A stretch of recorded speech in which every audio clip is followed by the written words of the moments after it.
As a young girl, Ellie grew up in the small town of Ravenwood, nestled in the heart of the forest.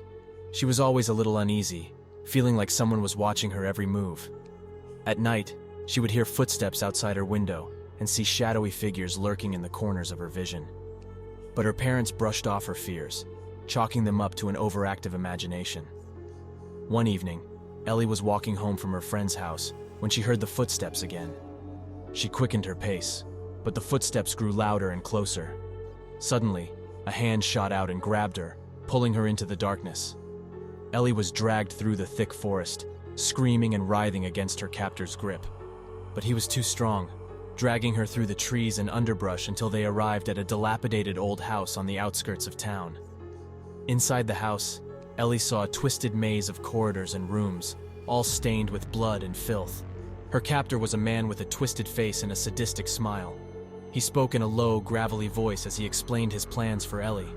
She was to be his plaything, his punching bag, his outlet for all his sick desires. Ellie fought back with all her might, but it was no use.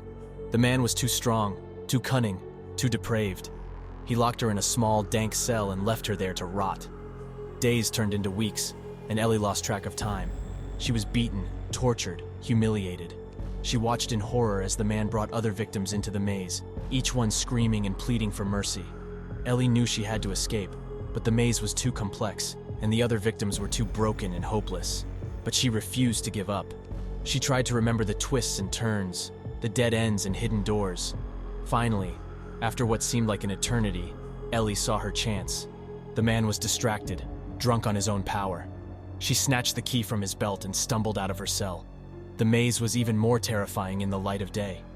Ellie ran through the twisted corridors, her heart pounding, her breath coming in ragged gasps. She heard the man's footsteps behind her, his laughter echoing off the walls. But Ellie was determined to survive. She pushed herself to the limit, running faster, jumping higher, fighting harder than ever before. She broke through the final barrier and burst into the sunlight. Ellie collapsed on the ground, panting and gasping for air.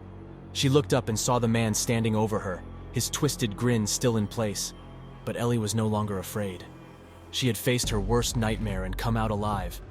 For the rest of her life, Ellie would carry the scars of her ordeal. She would always feel the weight of the man's shadow, the echo of his laughter.